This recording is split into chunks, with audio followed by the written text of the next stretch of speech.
It's Harry Potter and the Philosopher's Stone. A young child's parents have just been murdered. Merry Christmas. And I love this because, like, the audience clearly doesn't know what actually has happened, you know. Yes. So he's like, they're like, oh, we're going to magically leave this baby on a doorstep. It's like, these parents have just been murdered. It's weird, isn't it? He's got a scar. Yeah. Is this how I like to imagine that Jared Harris was delivered to Richard Harris like this? Like, Yes. a perfectly formed actor, like the best actor of his generation, just on a doorstep being like, he is the chosen one. Looking like he does in Chernobyl, but just with a tiny baby button.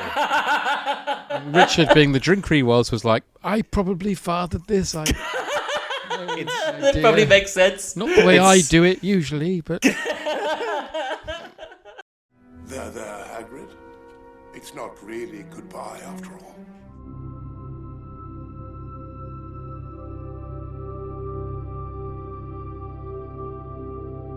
This video is sponsored by Magic Spoon.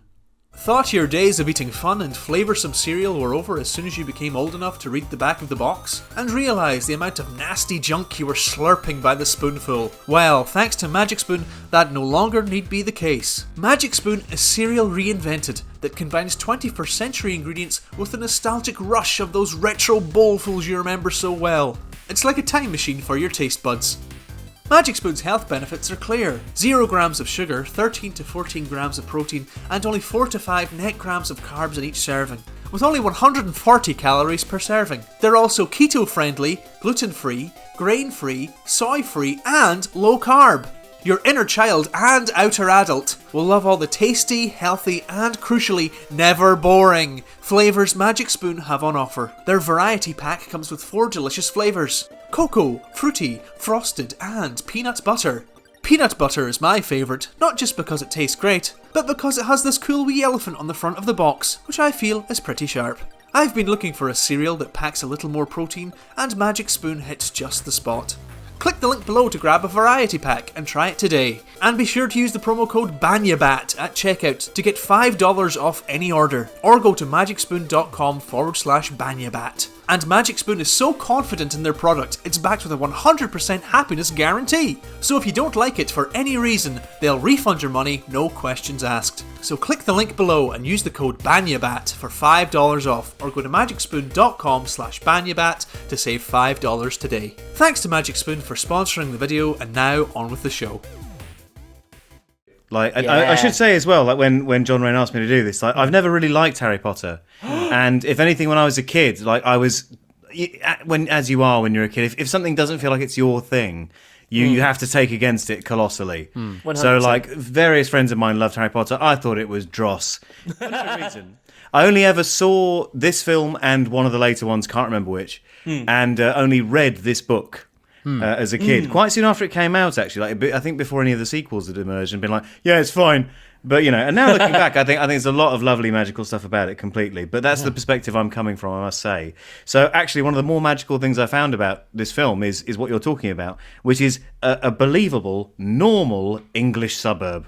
Yeah, it's impressive, isn't it? Not like a bunch of sort of Yorkshire terraced houses with people on penny farthings going back and forth, going like, "Morning, Mr. Cholmondeley," just like crap old like Ford Fiestas sat in driveways. Yeah. Also, I thought, I can't believe this is in like a Hollywood film. This is brilliant. I don't know. I just sort of feel like, well, I'm slightly baffled by the Dursleys generally. I quite like the idea that they're sort of magical bigots.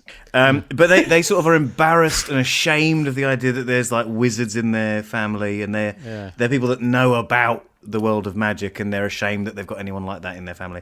And but beyond that, you do go, okay, so your sister and her husband, is it? Is it Fiona Shaw's sister? Fiona Shaw's sister. Mrs. Potter. Yeah, right. Okay. Lily. Your family, and we know this, your only surviving family members have been murdered. You've taken in their child. Yeah. Would either of you, even if it was like a bit of an imposition, maltreat that child to the extent where you're like starving him and hiding him in a cupboard? It's just like, it's so evil straight away. Yeah. It's such an it's like Roald Dahl levels of evil. We do have to point out that Dudley Dursley is Patrick Troughton's grandson. I was going to point Of this out. course, oh my God. Yeah, I love it. There is a I've Troughton forgotten in that. this. Oh, Yes. quality. You can tell because there's a big snake and he gets excited.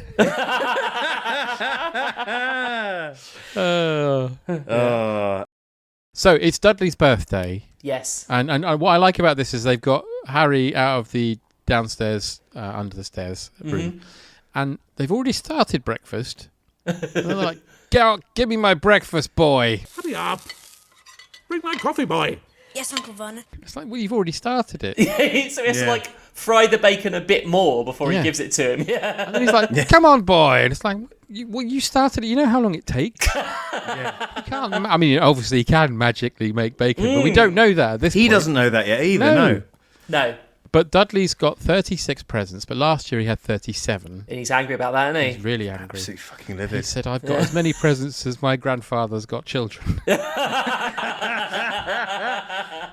That we know of. That we know of. Yeah, who knows? So for his birthday, they're going to go to London Zoo by car. Yes. Would you go to London Zoo by car? Oh, that's a point. I hadn't even thought of that. Yeah. The parking will be yeah. a bit tricky. I don't know. It I thought seems to myself, like... Where would you go? Where would you park? I'd park in the gorilla enclosure. Do you reckon that Dudley's just like ploughed into a meerkat cage or something? He's probably ate several of them by this point. Yeah. And the guard that protested. Yeah. It's my fucking son's birthday. Well, they're sort of like very generally evil, aren't they? So like they sort of don't like Harry Potter, yet also when an opportunity arises to get him out of their hair, they also deny him that. So I was going to say, this is my other question about it, is like, okay, so the wizards have come to the Dursleys, who, come on, they know are pricks, like universally. They're all pricks. And it's like, are you sure this is a good idea, Dumbledore? Like, yes, fine, never mind. I'm very old and my decisions are questionable now. But anyway, we're leaving them with this gang of absolute 4-carat pricks. And we're going to come and we'll send letters for him, which we're fairly sure they will burn. But we need him back because he's probably like the Jesus of wizards or something. And you can tell because he survived being attacked by the bad guy. So we'll leave him with these arseholes. Leave him on the doorstep of 25 Cromwell Street. So they send him there, and then they send him letters. They're not getting him, but then as you say, Tom, the Dursleys hate him and are embarrassed by him, and effectively, it's like, oh, do you want to send your weird freak nephew back to the freak school so he'll be away from your lives forever? And they're like, no, let's go to Fang Rock and hide him from the big bearded They do go man. to Fang Rock, yes. They go to Fang Rock. Exactly, I'll and that's allow why when they burn all these letters, he gets to do the crystal maze and have all the letters all fly around and stuff, and he grabs one.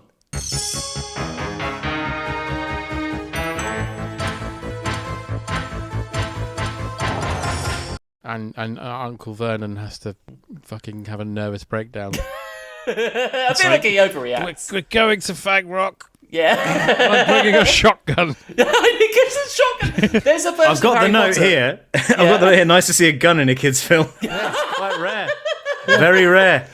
I'd like to see the alternate cut where he actually blows Hagrid's head off. Oh my god, it's like a weird short film where like the rest of it is them digging a hole on the beach. And He just collapses with his head spewing blood. It's still 2 hours and 20 minutes, but 2 hours of that is just all of the Dursleys and Harry just staring like absolutely shell-shocked at the headless body of Hagrid. Long after the point when it stopped spurting little spits of blood out the neck. And his arms and legs stop quivering. I think we're going to have to bury him. I think Hagrid You would boy, like, run get the around. shovel, bury him. Get my bacon.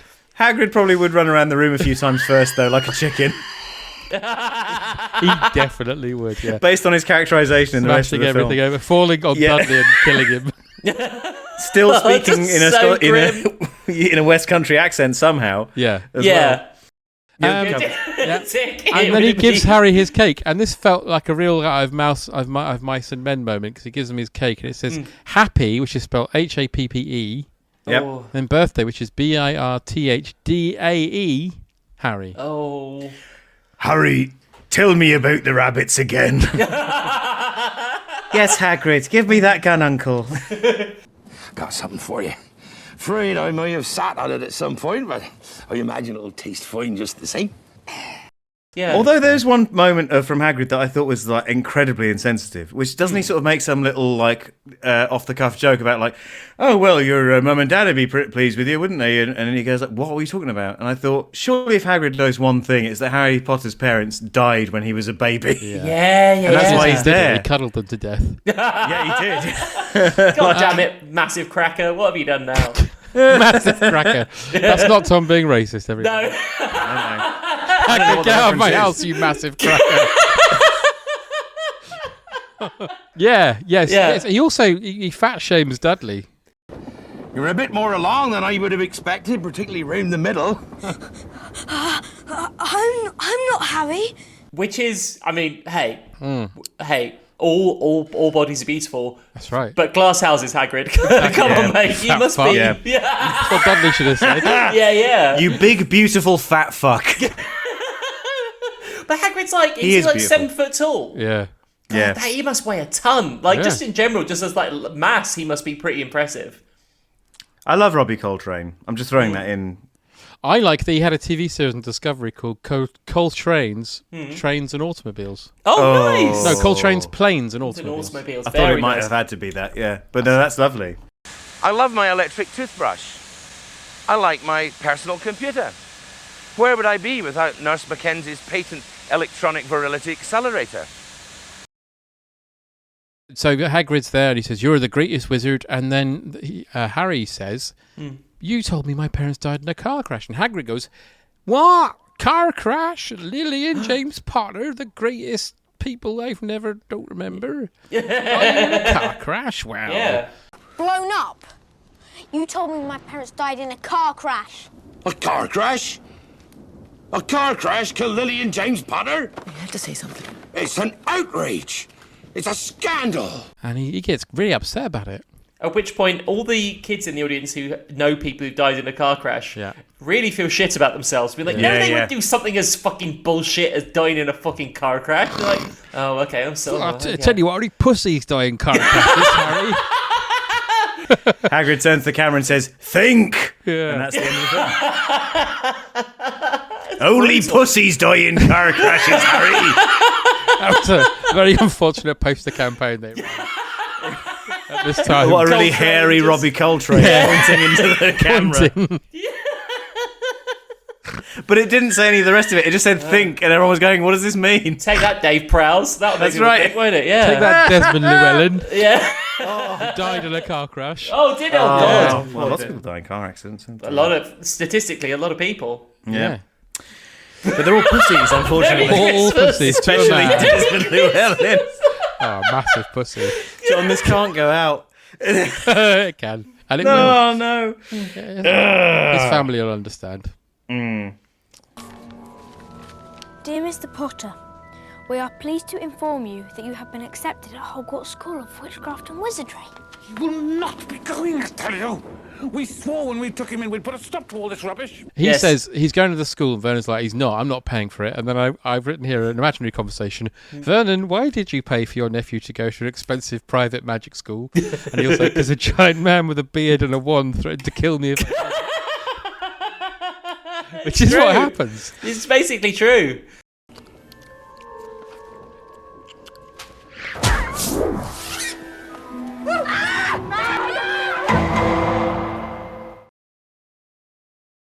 Hang on, poor guy. is he not like on some sort of bursary or like there's a big secret suitcase full of cash that his parents left him or something? Well, his parents did leave him a massive vault full of coin.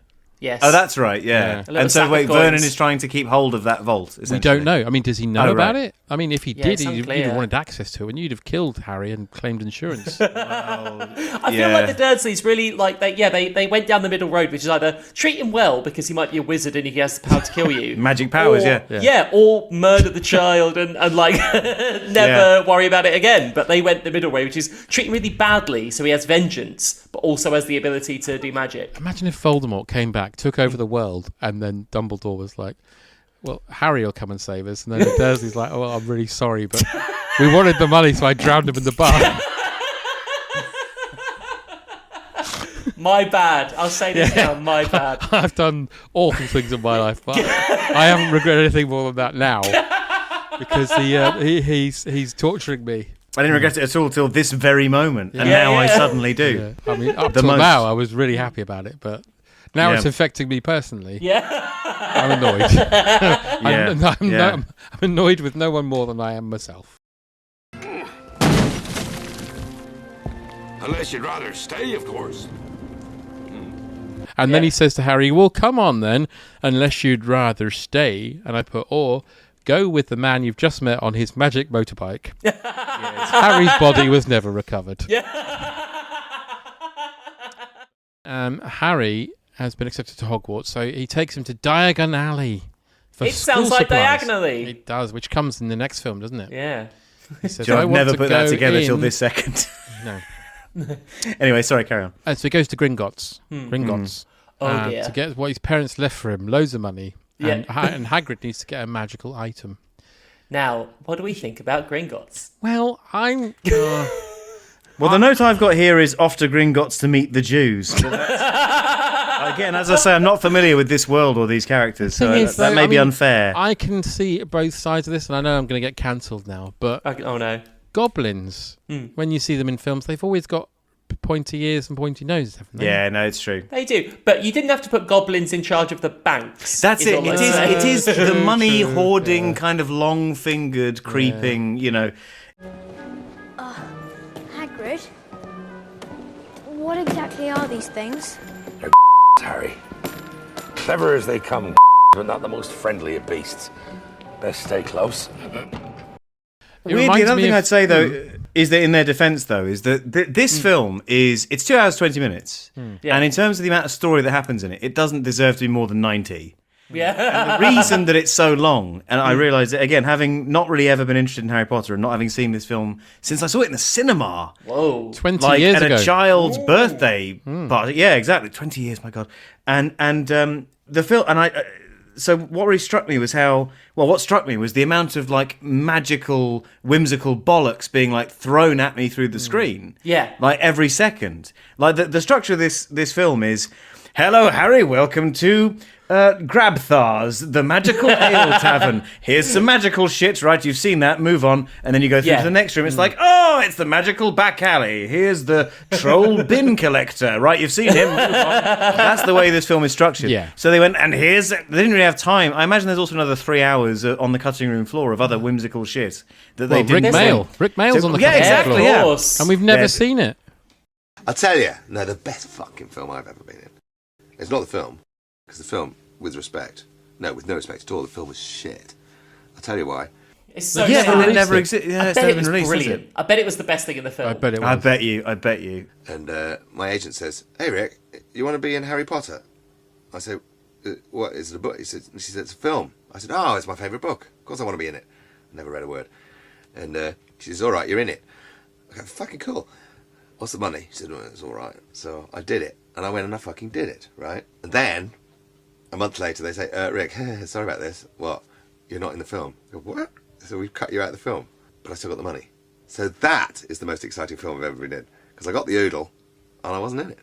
It's fantastic. That was the best film I've been in, because I wasn't in it, and it was crap. It was crap, because I wasn't in it. I just feel like this is one bit of whimsical shit that they were like, "Yep, that's another one," and maybe somebody went, "Oh, it might look a bit." Never mind. And then they moved on, thinking, "Oh, there's so much more whimsical shit to film today. We won't worry too much about that." And it ends up in the film, and it's only at the premiere that they go, "Oh, the whole front row's pulling at their collars." Wow. Yeah, exactly. Yes, well, must be going now. Lots to buy. I said, Harry Potter should have been a Muppets film. Imagine if this had all been Muppets and humans, it would have been incredible, I think. But it partly is, right? Because the Henson Creek shop is involved, isn't it? Yeah, I think so. Must be somewhere. So then they leave the bank, and then he says, "Well, you go and get your wand. I'm going to go and sort other things out." A first instance of Hagrid treating Harry like he's a grown-up. He's actually 11 years old. Yeah, it's dodgy, isn't it? Yeah. So he goes in to see the war doctor. Yes. And he says, "I wondered when I'd be seeing you, Mr. Potter."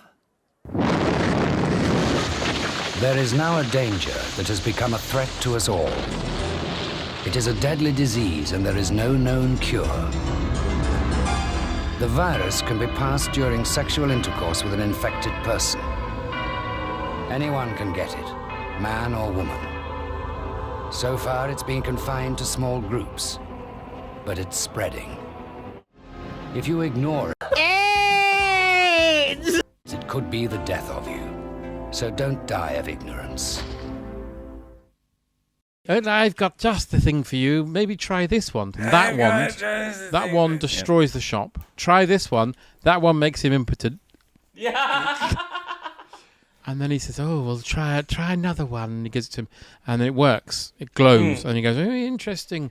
I gave a wand like that once before, to a very dark wizard." And I'm like, "All right, mate. I know you're racist, but chill out. Just say a black person." Come on, mate. Come on. I'd say that Hurt buries the lead by saying the other wand you have gave you that scar. I'd say the other wand killed your mum and dad. Yeah. It's weird he doesn't say because Harry might have tripped over early that morning and cut himself. Yeah. And he might go, which scar, this one or this weird one that's exactly the same shape as a lightning bolt for some reason? Yeah. Gave you that scar. Why isn't it a birthmark in the shape of like a wizardy shape? It's because it's a bit wizardy. What did you want? Would you like a broomstick or something? A witch's hat. A cat's head. Make it happen. Merlin's cock. They say that later, don't they? They say Merlin's beard in later films. Oh yeah, when he steps on a bit of Lego, Merlin's cock. And then this is the bit that just completely blows my mind, and I don't understand it. Okay. He takes him to King's Cross. Yeah. They're walking across a walkway, and he goes, "Oh my God, I'm late." Blimey, is that the time? Sorry, Harry, I'm going to have to leave you. Dumbledore will be wanting his, he'll be wanting to see me. I've got to abandon you in London. King's Cross. This is supposed to be the early 90s, isn't it? Yes. I've got to leave you at King's Cross in circa 1990. 11-year-old boy who's bound to be on a milk carton one day. I've got to leave you because I'm late to get back to Hogwarts. Wait, where you're going? Hagrid, I'm going to Hogwarts. Why are you leaving me? What is it? Don't you like me? Well, if it's the mid-90s in King's Cross, Hagrid is going to be a lady of the night, isn't he? That is why. That's true. He's going to bang Francis de la Tour. Yeah. There's a bit at this point where in King's Cross, there's just a little moment, seems very ad-libbed, where Coltrane as Hagrid is walking past just some normal people, and he's 7 feet tall, and he goes like, "What are you looking at?" And it is like Hagrid's achieved his true form as just like a bearded man in like some rags shouting at people in a train station. Hobo cracker. Yeah, exactly. He says to Harry, just go to platform 9 3/4 and you'll be fine. And Harry turns around and goes, "What?" And he's gone. Yeah. It's like, do you actually want him to go to Hogwarts? No, he wants him to get abducted, doesn't he? Yeah, because I'll tell you what, if I was 11 years old and someone left me in the middle of King's Cross, I wouldn't know what to do. Excuse me. Excuse me. Excuse me, sir. Can you tell me where I might find platform 9 3/4? Shut your fucking mouth!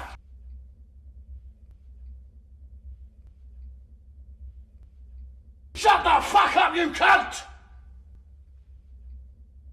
Every year, packed with muggles, of course. Come on. I tell you what, though, Tom, both Toms actually, you're proficient comedy writers. Hello. Oh, thanks. Do you think this gag with Fred and George pulling a massive prank on their mum needed another pass? So remind me of the exact sequence of events here, because it was so benign. Fred, you go through first, and he goes, "I'm not Fred, I'm George." And he goes, and the other one goes, "I'm Fred."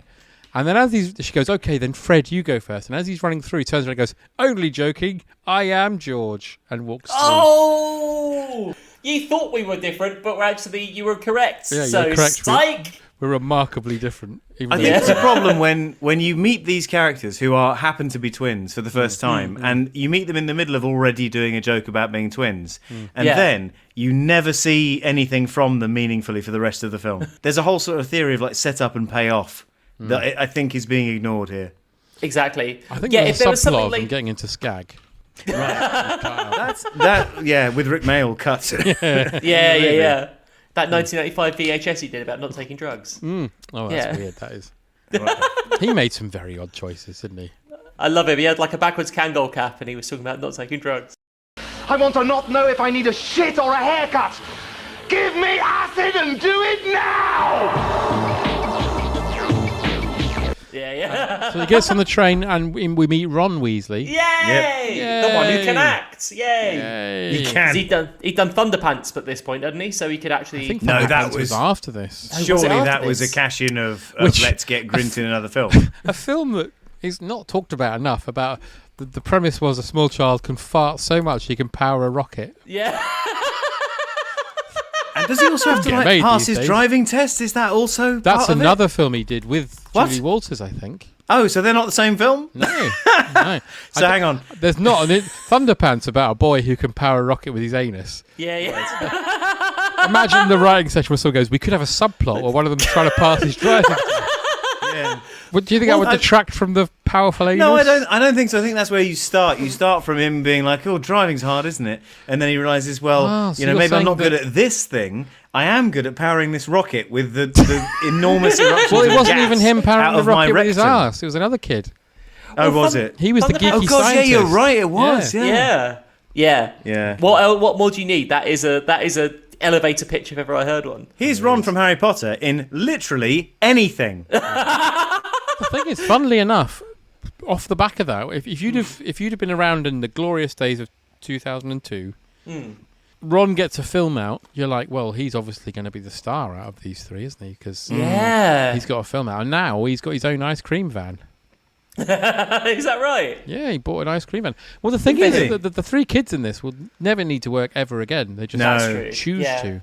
And actually, like Daniel Radcliffe has done a lot of good work in like championing like indie directors. Yeah, and because he can afford to. He can just pick projects that are interesting. Yeah. Exciting. Yeah. Yeah, I think really nice. all of them have turned out miraculously well. Yeah. For like the amount of attention and money Apart they've from all Crab, we'll received. get to Crab later. Can't wait to talk my about boy. him. Yeah. I've just written in my notes making a Molotov cocktail during the 2012 riots. That is Yeah. I can't wait to get to him. I can't wait. Good God, this has all completely left my memory. I'm It's looking brilliant. forward to There's hearing two things to talk about with him. I can't it. wait. Okay, right, there you go. You're mocking a child for having basically a breakdown in the middle of his like early 20s. I can't wait though. Yeah. So he gets on the train with Ron, and then What the fuck am I an accessory to at this point? well, that's what Crab said. Colt 45 sawn off some Mac 10s. It gets scully when you're fucking with my mad men. I wouldn't lie to you cause I got a bad temp. People blame it on my grade because it's mad leg. I mean, do you really have the what? The scar. Oh. Yeah. Wicked. The lady with the trolley, who I said earlier, to do with the Americanization of things. Yes. She says, "Do you want anything?" And then Harry Says, "Howdy, y'all." Harry just she's I'm walking here. Do you want any coffee or coffee pie? Do you want hold the mayo? On rye. Very deep south, that one. Yeah, that's right. And then Harry just gets a hand of gold coins out, doubloons, and he off. says, "We'll take the lot." Yeah. And she's like, "That's quite presumptuous. You don't even know how much it is." She's like, it's £30,000. Yeah. He's like, oh, okay, that's egg on my face. I can't. You don't know how much it is, and also Yeah. I don't know how much that is, because it's clearly some sort of Spanish doubloons that have been found in a buried treasure chest that date back to sort of 600 years ago. So how am I supposed to know how much that's worth? And also, his parents have been like, "Give it to Harry when he's 21." Sorry, we gave it to him when he was 11 and he spent most of it on a sweet trolley. Yeah, no surprise. No surprise. He's going to get to 18 and want to buy a flat and he's fucked. Yeah, oh God. Especially in London.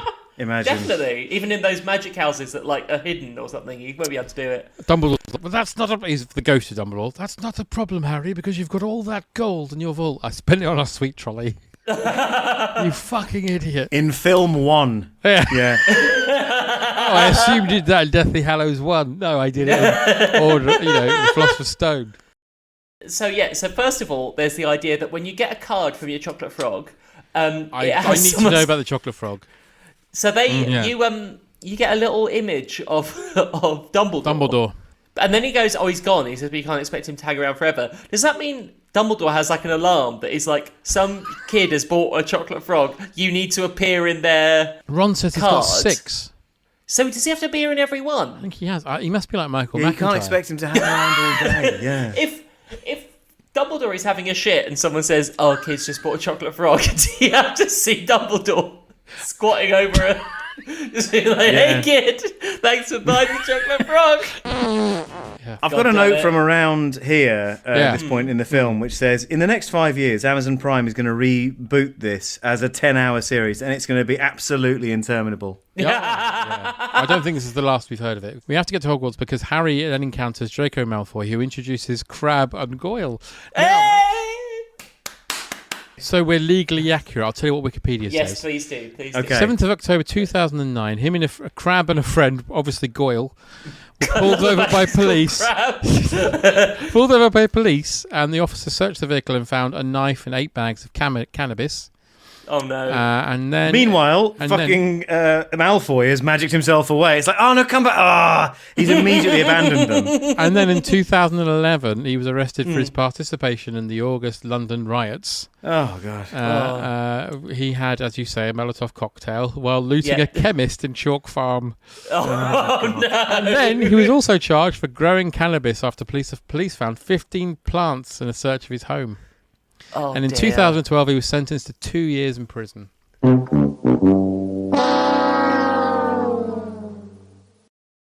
the nicest of persons, is he? Nah, not the smartest either. Not great. Why would you take part in a riot when you're in one of the most successful... It's like Harrison Ford doing the LA riots. Yeah, I know. I know, not Harrison Ford. Like one of the. Yeah, it's like this It's guy. like R2D2 being in the LA riots. Kenny Baker. Kenny Baker, the LA riots. I'm thinking, if I just go home, this will all be all right. I would love it. You look like Kenny Baker.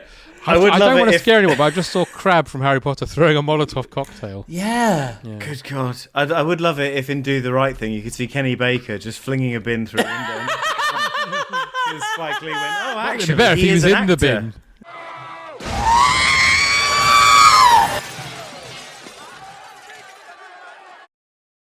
So then we get to the sorting hat. I want to ask you, Tom, Neenan, or Crowley.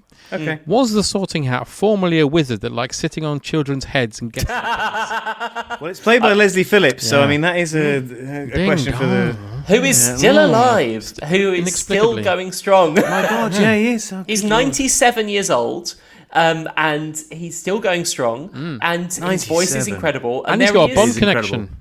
They throw in one of those secret agent suits, and I tell them we've got a deal. There's going to be Deja, ouch, all over again. Wow. And he's friends with Lara Croft in the Tomb Raider films. That's right. Well. Who wouldn't be? Yeah. Her dad played by John Voight. John Voight, and her boyfriend is Daniel Craig. That's back in the right. day. So there's another Bond connection there. Yeah. Lara Croft. I don't believe it. You still pretending to be a photojournalist? You know, I think it's really cool that you still have a day job. Even though it's obviously just for show. Them all down. Take them, carry them across the ladders. Come on, guys, let's hustle. Yeah. What a portrait of a time those films are in hindsight. I've often thought, shall I do Tomb Raider for this podcast? I thought I can't watch it again. Right. Even though it's got Gordon Brittas as her butler. Yes. Yes, but Rimmer Directive 271 states just as clearly, no chance you metal bastard. We've heard all about the litigious information about Flange, what's his name? Crabbe. Malfoy's Flange's criminal history. I just saw Flange from Harry Potter trying to block my chemist. We've heard about... We've heard about... Well, of course, famously with Crabbe, he can only make sideways moves, so he couldn't be a film star. So hang on, so he could only be in another enormously popular franchise about a boy wizard. Percy Jackson. That's right. Or the also Owen directed Colfer by one. Chris Columbus. So yeah, that's true. Good point. They were Good like, point. we'll see if the magic works twice. Nope, didn't work. No, it didn't work. No. But hey, it gave us Alexandra Daddario, so isn't that worth it in the end? I have no idea who that is. Okay. Let's get rid of the tension. Then food appears on the tables, and then we meet nearly cancelled Nick. I'd like to claim as the best joke I've written this year. That is. He's so desperate to be cancelled, and no He one will wants it cancel so him. They're bad. just What do you bored mean of him. nearly cancelled? I mean, I appear on the BBC via Zoom. Yeah. And they're like, ugh. Oh, I'm angry about it. Have you sort of said anything that bad? Not really. I'm just annoying. No. I'm It just just really wasn't the annoying. interview I agreed to be because I'm obviously not lucid. When you encounter a group of young people, do they say, "Oh, you disgusting transphobic bastard"? Yeah. No, they go, "Hey, Monty Python," and I hate it. I thought we were going to be talking about shows and comedy, but I'm not interested in doing this interview anymore, so I'll leave you now. Bye-bye. Okay.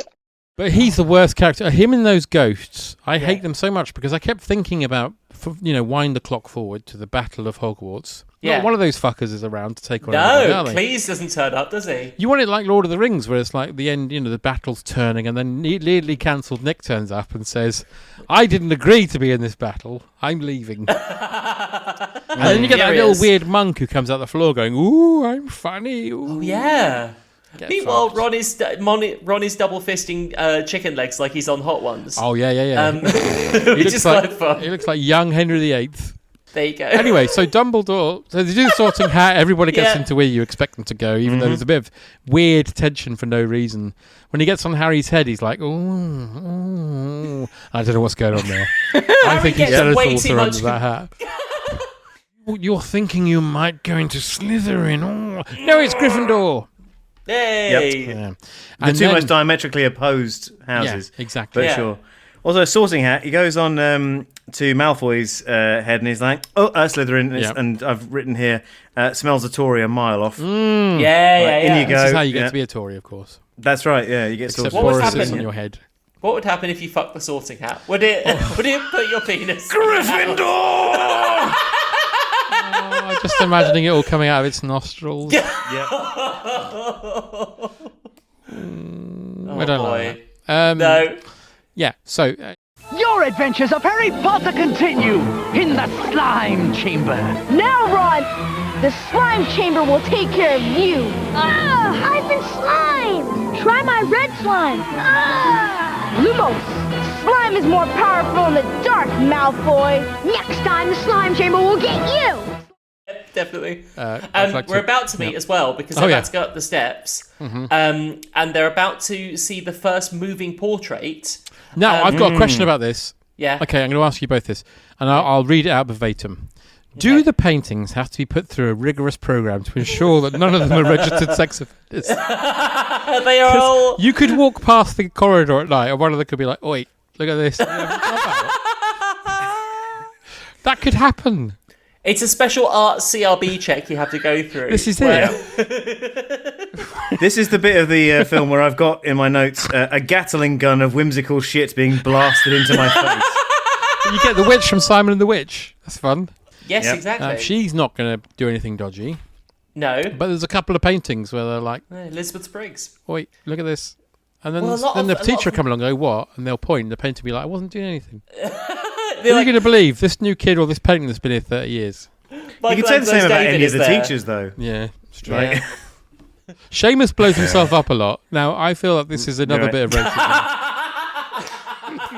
Oh yeah, he give he himself a keeps warning? blowing himself. He's supposed He to keeps say, blowing himself. Wingardium I was gonna say- Leviosa, set a timer, then call in a 5-minute warning, then leave. Yeah. To the point when in Deathly Hallows Part 2, McGonagall turns to him and says, Mr. whatever his name is, Mr. O'Flanahy, whatever he's called, you have a Right. particular talent in blowing things up. And I just sat up as a man with Irish family Yeah. and thought, hang on a minute. Oh, this is... Hang Come on a on, minute. come on, guys. This Right. is, you're basically saying all Irish people are terrorists. That's what Yeah, you're saying. yeah. Imagine if Yeah, you you can't swapped get out of that Seamus way. for an Arab. Yeah, Art Malik. Art Malik as a student at Hogwarts. And I'd be insulted on behalf of the people from Arabia. Of course. Well, it'd just be... I mean, he'd be too old for one, but, and It's his True acting, Lies Tom. connection. Have you ever, as Laurence Olivier said, someone said, we've cast an 11-year-old boy in this part. And Olivier said, my dear boy, have you not tried acting? Yeah. So then we get Zoe the other thing about the Wanamaker. Irish lad is I hadn't even put together the sort of an Irish person that keeps blowing up connection. What I had written was that he first blows up because he's trying to make alcohol in he's trying to make rum. I, a rabbit, harping home. Turn this water into rum. I, a rabbit. Turn this. So it's a into double racist. He's a drunk man obsessed with blowing things up. Anyway, so he then goes for his flying lesson with Madame Hooch, a.k.a. Zoe Wanamaker. Yeah. Now we get a lovely example for all you historians out there of what CGI was doing in 2001. Oh man, it's very Polar Express, isn't it? It's very Spider-Man and Polar Express. Yeah. He turns into we'll a wobbly shelve the rubber Spider-Man cartoon. chat for later. But they might as well have got Aardman to do it. I love that. Once again, the Muppets should have been involved in this at some point. I rewatched the Muppets Christmas Carol yesterday, and not one effect. They're not seamless, but like not one effect has aged as badly as not as at all. CGI. No. Michael Caine singing. And in the end, I love it. Merry Christmas, everyone. Mr. Soft, won't you tell me why the world in which you're living is so strange? Oh, Mr. Soft, how come everything around you is so soft and rearranged? I've met Neville Longbottom. He's very nice. You've met the real man. What's his name? And he's the sexy one. Matthew Sexy Pants. He's Matthew Sexy Pants. He is very nice. I was doing something with I think it was The Leak, which was a Welsh satire show. But he then got the train back to us to Cardiff and did not get recognised once. I think he's a very humble man. He doesn't carry himself like a celeb. That's nice to know. I remember watching Happy Valley 2 and he's in that. Oh, is he? God, that's good, isn't it? And I was watching and I was thinking, is that Neville? Yeah. He's all sexy. He's all hunky. Right, okay. Harry goes to save, because Neville's given this ball that you can tell you things you've forgotten, but it can't, because it just goes red, which is completely useless. Yeah. And as he hurts himself, he drops it, and then Draco finds it, and then goes off with it. So Harry chases him on his broom and catches it. Yep. And McGonagall sees that and thinks, hey, there could be a seeker in Quidditch for us. Oh, hello. So she says, you can be our youngest ever seeker. And I've written here, I can't help but feel that Harry Potter gets preferential treatment to any other student. He really does. I mean, this is a school. I mean, it's been said many times that Quidditch as a sport makes no sense. It's and it doesn't. awful. I hate it. It's terrible. But also, it is a sport where, and Hogwarts is a school where you can be put on the first 11 of the Quidditch team and not know what the sport is. And have never heard of it before. Which suggests it doesn't require a lot of skill to play. No. You can just lock yourself out. The bludgers are up, followed by the golden snitch. Remember, the snitch is worth 150 points. The seeker who catches the snitch ends the game. You join us at the FIFA World Cup final. Spain versus the Netherlands. Arjen Robben there. Carlos Puyol. Now would be a good time to remind all those world-class players tonight. Every time the ball is placed into the back of the net, using mainly the foot or head, is equal to 1 goal. The team with the most goals at the end of the match wins the game. So please keep that in mind. But when they're going back to the common room, the staircase changes paths and they get sent to a big dog with 3 heads called Fluffy. Oh, yeah. Yeah, owned by William Hartnell. William Hartnell. That's right, yeah, by the first Doctor. Yeah. Which, not the first Doctor anymore, remember? Why not? Oh, yeah, because it's Oh, God, yeah, because there were actually 7 million boys and girls, and I imagine also non-binary people, of various different ethnicities who then decided to become exclusively white men for a period. It makes me wonder why for they no started reason. with Hartnell. You'd think I'd want someone more sexy. Yeah, you than would that. think they would make it more varied from the beginning onwards, but no, apparently the Doctor themselves was racist from 1963 onwards. But before that, very open-minded. Yeah. They meet Fluffy, and then later Ron, they're in the class where they're doing the feather, and then Seamus again blows himself up. Yeah, that's bad. He's Irish. Yep. And then afterwards, he's Ron's mean to Hermione. Wingardium Leviosa. Oh yeah, that's quite horrible, isn't it? That he's trying. Yeah, He's like he says probably she's slags her mental. off.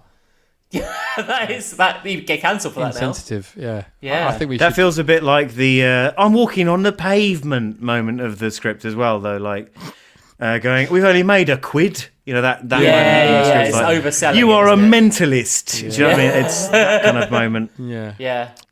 Because what we love most about our English culture, never mind your Austins, never mind your Dickens, we're a fan of Richie. Yeah. We like British people who culture. talk in incomprehensible ways that no one talks like. I'm going down the Blighty and Flares What's into the my... It's not exactly a packet of peanuts, is it? I didn't say it was a no, packet of stick peanuts. it up, your apples and Johnson. I like the way that the gangster films are still trying to be made. There's like Essex Boys 78. Oh, I love it. Rise of the Snake Boys. Lads Raid 9. Trouser 8. Boys, the beginning. Yeah, that's it, yeah. We're the Trouser Boys, mate. Sling your hook. It's like London Blitz 9. Yeah, the that's boys the one. are back. Yep. Starring Jason Statham. No, he wouldn't do we that. just saw the back of Jason Statham's head, and to be fair, he was just on his way to a different soundstage. Starring someone from EastEnders. It's always starring Craig Fairbrass and someone who was in The Long Good Friday, but for a bit, and you can't see him anymore. Yeah. We guarantee every film in this series will contain the phrase "tasty cunt." Yeah. Listen. What? Excuse me, this film has guns and tits, and I'm sorry, that is all you need to make a film nowadays. I take it you both saw the trailer for Gatwick Gangsters. Did you see that? No, I haven't seen Oh, Gatwick you have to go and Gangsters. check out Gatwick Gangsters. It's got Willie Thorne in it. Oh, bless him. No problems at all, mate. How you doing? All right. Got the money with you? These rocks are red hot. Yep.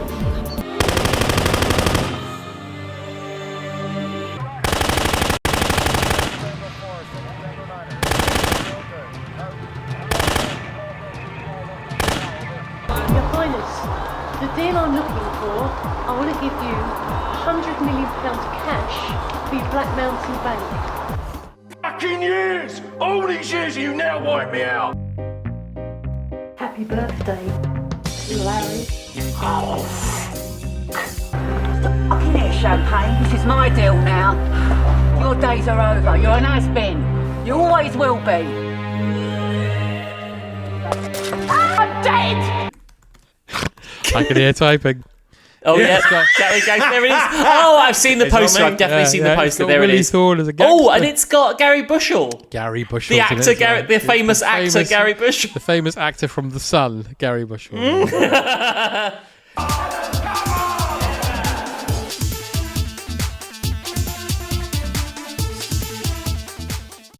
Anyway. So, they're having dinner at Halloween. Yep. And then Ian Hart Quirrell comes running in and goes, troll. He goes, CGI. Yeah. Awful, bad.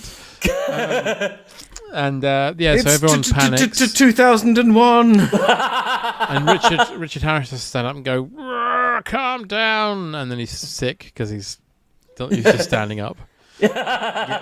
And then they're all having to go back to their common rooms. And then as they're walking away, they hear that Hermione's been crying in the toilets because of what Ron said all afternoon. Fair enough. So Harry goes, we better go and save Hermione. And on the way there, we see the cave troll coming towards them. Yeah, they have a cave troll. I was going to say, this came out the same year as Fellowship of the Ring, and I think they've got the better cave troll. They really do. They at set the their push, thing on trolls, didn't they? I'm not saying it's a great cave troll in Fellowship of the Ring, but it doesn't look like Gary Bushell.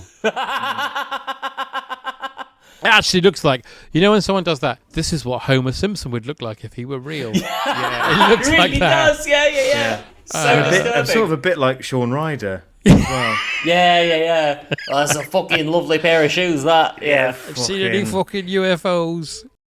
I'm Shaun Ryder. As a 15-year-old lad in Salford, long before my hell-raising antics in the Happy Mondays, I saw a ball of light whizzing about in the night sky as I stood at a bus stop. I knew there and then I'd seen a UFO. Ever since, I've been obsessed with all things extraterrestrial. They basically, long story short, they managed to knock the troll out. Yep. Very good. Not off. And everybody comes in, and then we get the first instance of bullshit because McGonagall's like, 5 points to each of you for trying to take on a troll, and then 10 points for taking on the troll and being so brave. The point system at Hogwarts is infuriating, isn't it? Impossible. Yeah. And then the next day is the Quidditch match, so Harry's all nervous, and then he gets given a brand new broom, the Nimbus 2000. Yeah. And then he's like, who got me this? He looks around and Dumbledore gives him a nod, and I'm thinking that is classic grooming behaviour. Oh my god, that is disturbing, isn't I was it? really upset by that. Yeah. I get it in the later films where Sirius is buying him stuff because he's his godfather and wants to look after him, but this is a fucking headmaster of your school. Dodgy. It's well dodgy. And other kids would be like, he's always getting preferential treatment. He's buying him a broom. Don't like it at all. But I don't want to talk about the Quidditch match at all because it's interminable. But I've just written this note. Interminable Quidditch match where Harry takes one in the mouth. He sure does. Yeah. I do like that Quidditch is unisex. That's one thing I like about it. Yeah. But I tried to describe Quidditch in my notes, and I've written it's the same as football, except if a very special clever boy can find a magical golden ball that will end the football immediately. Which actually is a kind of football I would like more. I was going to say that's good for people with low attention spans. They can just head for the snitch. Imagine if you're watching like Millwall v Everton, and then like towards the end of the match, a little boy in the corner was like, "I've done a word search," and then that that ends the game. It's 5-0. No, or just runs out holding a tiny golden ball and says, "The match is now over." Yeah. But that kid was moving so fast and doing something so separate, you didn't even see it. We've got to says, score the 6 game's goals finished before the kid finishes that Sudoku. Yeah. A whole level of tension. I would have a team that was on it. 90 seekers. Like, is there any rule that says it has to be one seeker? Absolutely, I would have as many seekers as possible. But I think so. Want to make her made it all up when they turned up that term. Like she invented the game. You know the kid who's commentating on the Quidditch? Yeah. Today's game, Slytherin versus Gryffindor. What 2 words do we have to say when we see the kid who's commentating on Quidditch? I don't know. We have to say pop, because he goes on to be magnitude in Community. No, he's not. No, he's not. That's ridiculous. He is. That's incredible. Good for him. I love it so much. My only thought about him was that I couldn't believe the character's name wasn't like Sprat Mackenzie or something, like the coolest kid in Hogwarts. He's the only one that's not a total spod in the entire student body. We should mention there's a plot point here that Harry is being bewitched. Oh yeah, at this point where Snape's being pointed to be the bad guy. Mm-hmm. But Hermione stops the bewitching by setting fire to him. That's real. Which Crabbe looked at and went, "Oh, that's a good idea. Do that when I go to the chemist." So it's Christmas Day. Ron gets a jumper with an R on it because no one cares about him. Harry gets an invisible cloak. Do you think Crabbe's lawyers tried that defence in court? I think they did. Well, what's good for the goose, Your Honour? Your Honour, this influence on my young client, clearly the source of the inspiration for his actions. Can I just say, when Harry gets the invisible cloak, I thought, I've written here, if this film was called Boob Academy, we'd be in for an interesting few scenes. We got to get to the girls' dormitory, Ronald. Hello. Just a disembodied dong floating around all of Hogwarts. And can I also say, Harry, I've written here, Harry, who is supposed to be clever, puts on an invisibility cloak that just shows his head and then says, "My body's gone." My body's gone. Hasn't it? Did you feel your body? Anyway, so Harry in the Forbidden Library. Yeah. Which is where they keep all the wizard on wizard action. And all the copies of Boob Academies 1 through 7. Wazzle. Yeah. Play Witch. Yep. On the way back from the Forbidden Library, he sees Quirrell and Snape having a disagreement. You don't want me as your enemy, Quirrell. What do you mean? You know perfectly well what I mean. Oh yeah, they're real tete-a-tete, aren't they? But now we find out about the Philosopher's Stone and Nicholas Flamel. Yeah, Flamingo. Yeah. They don't know who he is. I really love this scene. I've written, my only note here is like the Invisicloak library scene is just really great, tense, and really well shot. Like, I think it's fantastic. It's fun, isn't it? So yeah, Harry Potter and the Philosopher's Stone, or if you're in Americans, Harry Potter and the Sorcerer's Stone, because they didn't trust him. Yeah, can't handle philosophy. No, surely Americans who don't know what a philosopher is don't know what a sorcerer is either, right? Surely. Surely. It means I know what it means. You'd think so. I mean, it's very insulting that they were like, "This sounds too clever for," Well, people put off because they're like, "This sounds like an intellectual film with a goddamn." I don't want to watch no goddamn film about no philosophers. I'm gonna shoot up a library. This is gonna be my dinner with Andre 2. I'm gonna steer well clear. Andre the Giant. I mean, that would be a good film. Is anyone saying that My Dinner with Andre 2, but it's Andre the Giant, wouldn't be good? Because if you're saying that, you're insane. So Dumbledore, then Harry bumps into the mirror with his dead parents in it. Oh yeah, the dead parent mirror. That's sad. Parent mirror, and Dumbledore explains to him the mirror. It shows you exactly what you desire. So I'd imagine if I looked in there. Yeah. Well, it does beg the question. You've got quite a lot of kind of pubescent kids exactly in that school. Yeah. Wondering in again. Although that said, Harry, I've just seen a massive telly with big tits in it. Harry looks in. That's my parents. What are you doing? Though that said, I must say that to go back to the film, which I can't believe I'm doing, but this image of him sort of seeing himself surrounded by his parents in the mirror is one of the things that really stuck with me as a kid. But I was not, as I say, I'd almost sort of petulantly taken against Harry Potter. I looked through the credits slightly, partly to check whether John Williams actually did do the score, because that's a fact that was, when you have a fact sort of lodged in the back of your brain, and then years later someone says, "It was Hans Zimmer, you fucking idiot!" And you go, "Oh, I don't remember why I thought it was John Williams, but it was." Williams did the first 3 films. Yes, and he came up with the theme, the Harry Potter theme. The Harry Potter theme is brilliant.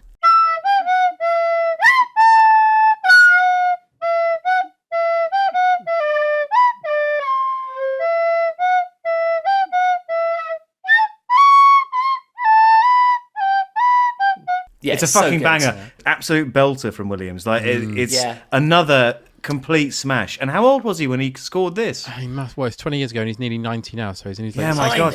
Yeah. And that's after Superman, after Star Wars, it's, Indiana Jones. There's so many. It's like with these themes, he just is able to like stamp something so definite on them that it's so incredible. He's got such an incredible ear for melody. He does. Yeah. He understands the structure of music that you have a verse then a chorus, and his soundtracks always like build up to this huge crescendo of a theme. Yeah. And he can just tap into the part of your brain that finds something catchy instantaneously.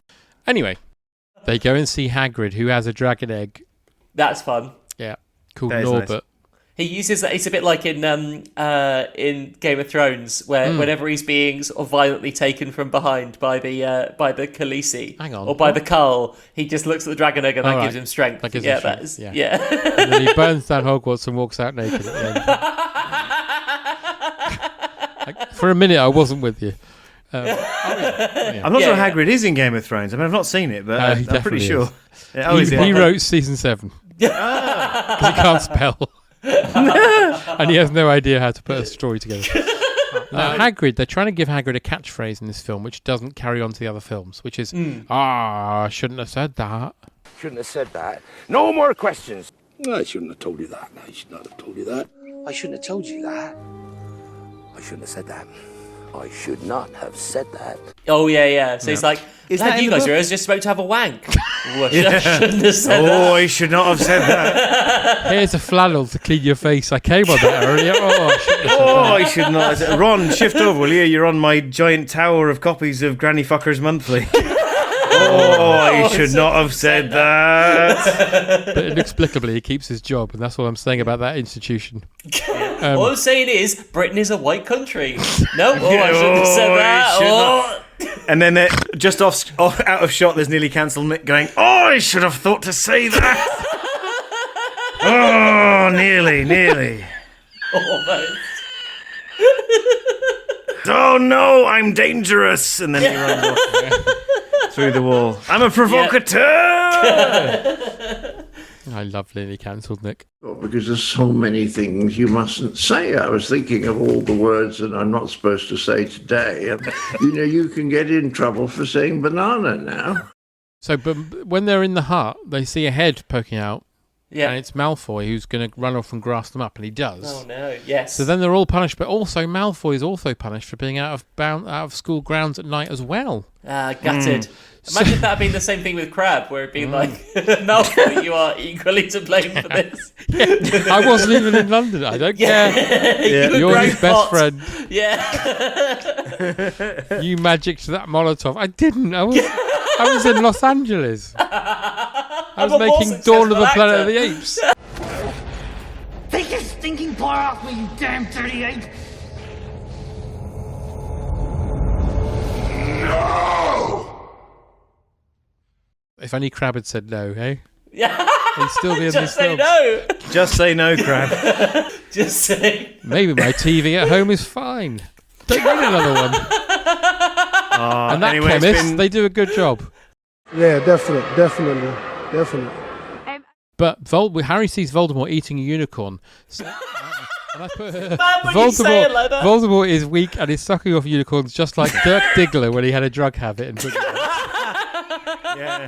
It's mad when you're like, so in the next bit of the film, Voldemort is sucking on a unicorn until the centaur comes along and spooks him off. It's like, this is a mad film. Can I just say that this is the world's most powerful evil wizard, and the centaur comes along and goes, "Get out of here." And he goes away as if he is a cloak on a string.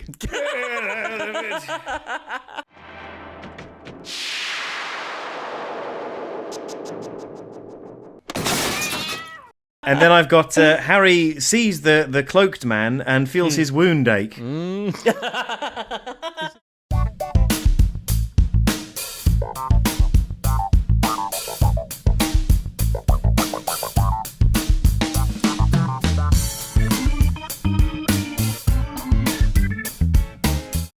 So, at this point, Harry and the gang suspect that Severus Snape is the baddie in this issue.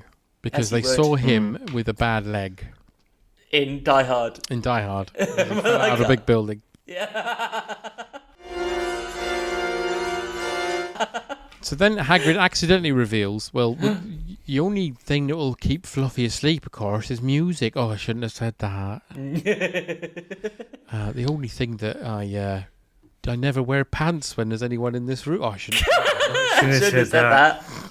I can only get off when I'm strangling her. Oh, I shouldn't have said that. Of course, I'm fully circumcised. Oh, I shouldn't have said that. I have never washed beneath my armpits. Oh, I should never have said that. Then they find Neville and he's stiff in his pyjamas. What?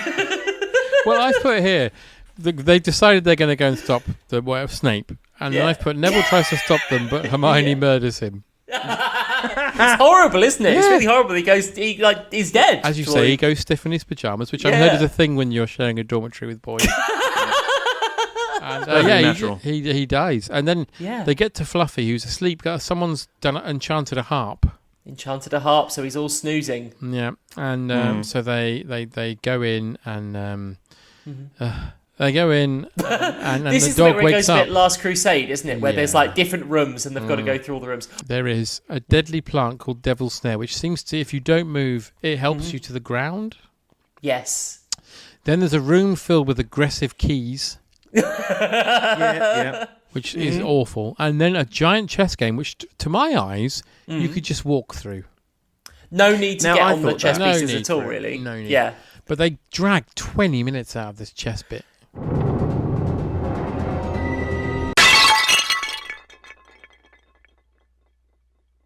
So we get into the final room and it's Quirrell is the baddie. Yeah. He was putting on that stutter, which is offensive to people with stammers. Yeah, poor Ronnie Barker. So then he says, "Let me talk to him in my voice that is not important." and Quirrell removes the turban. Yes. And he's got Voldemort's head on the back of his head. Terrifying. I like that. Now, what happens when Voldemort wants to go out and suck off a unicorn? What's the deal there? Does he have to walk backwards with his limbs all stiff. Yeah, is it like that? What's that film called? Maleficent? No, the recent one where the lady has a demon in the back of her head. Malignant. Malignant. Thank you. Malignant. It's like that. Yeah. This is Malignant. It's a precursor to Malignant. So basically, on that guy who had a head on the back, had face on the back of his head. The guy who existed in real life who killed himself because the I haven't head seen would it. Is it whisper good? Awful things. Is that Basket Case? Yeah, it's a real guy. I can't remember his name. The real guy killed himself because he had a face on the back of his head. Yeah. Did the I don't think face he did talk? it. Yeah, I think it's an urban legend. I don't think it's actually true. I don't think that's true. Which mouth did he put the gun in? In one, out the other. That's how it works. Yeah. So Voldemort's like, I'm gonna kill this child, and then he goes to touch him and he burns. Yes. Because Harry looks in that mirror and somehow the stone appears in his pocket. That's very never expressive, explained. Isn't it? No. No, yeah, I wondered about that. Only a person who wanted to find the stone, find it, but not use it, would be able to get it. That is one of my more brilliant ideas. I've written here, Harry manages to Raiders of the Lost Ark Quirrell using love, question mark? So Voldemort is like, ooh, and melts, and then he flies through Harry as a gas. Is it a gas or a smoke? Well, gassy smoke. Gassy smoke. Let's call it a goke. A goke.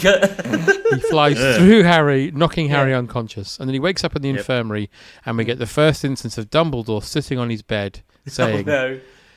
Well, first he says, the stone has been destroyed to prevent it being misused. And then he says,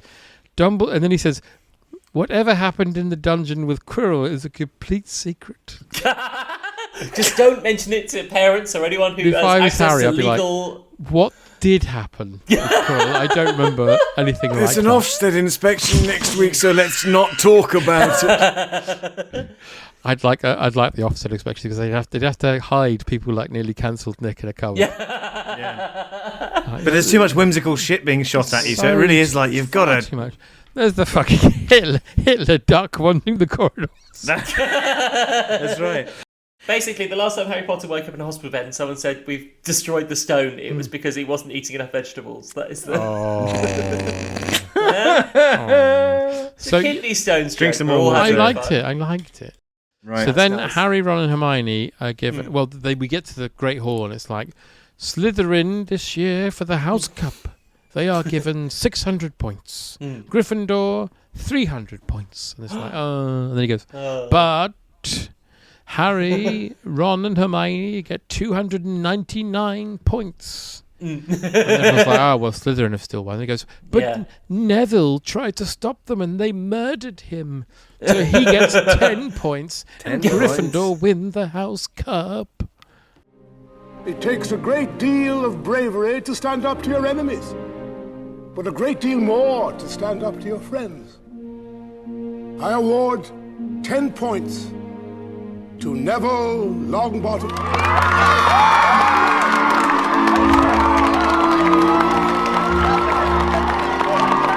It's a really Dumbledore going like, I'm really sorry to say that actually you're going to be busy because you're coming through to the judges' houses. It's a real like, the false thing about. They're like, yay!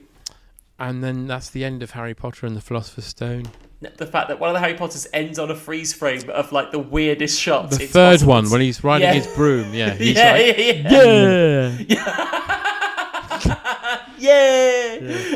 this one ends, I think, with a lovely view of like the train leaving and that's right. He gets on the train and Hagrid gives him a photo album. That's nice. Says, I've made you a thing here if you promise not to tell anybody about me in general. I probably never tell anyone anything. Yeah. I removed the last picture that you took for... I probably shouldn't have said that.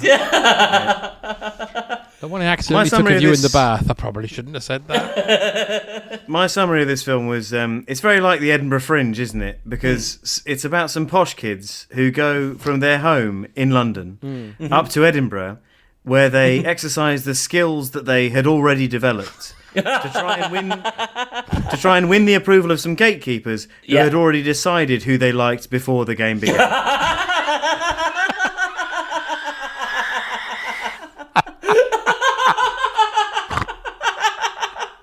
Oh god, that's horrific. Absolutely perfect. Is that fair? I can't believe how perfect that is. Yeah, and I went to the cinema to see this with my children a couple of weeks ago because they were doing a 20th anniversary screening of it, and I had a great time with it.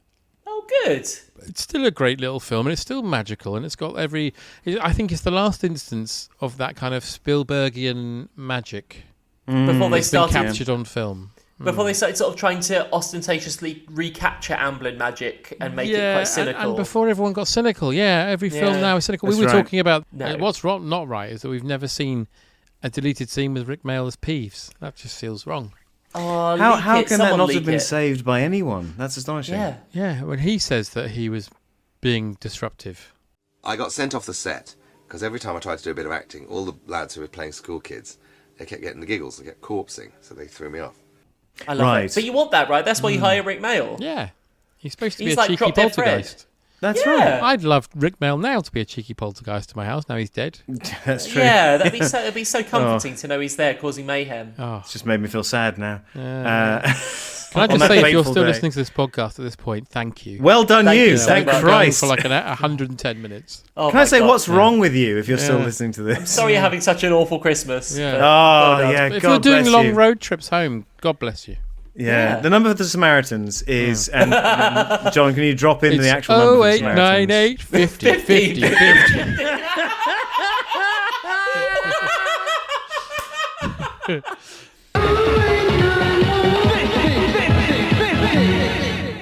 Give me acid and do it now!